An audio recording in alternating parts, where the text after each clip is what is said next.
Hey guys, it's Russell from Tsprof. Today we're going to be talking about the locking screw on the Tsprof Kadet and also the button. Let's get into it.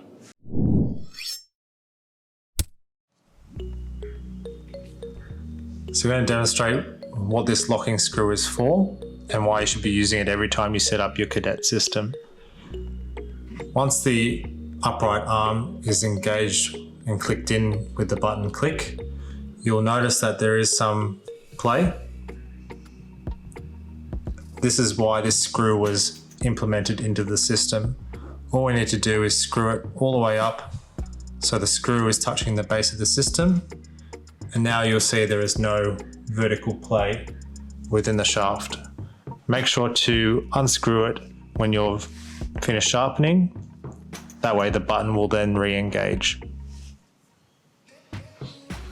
When using the button system, make sure to press downwards on the button, allow it to touch the pad so that the button returns into a neutral position, so it then engages correctly.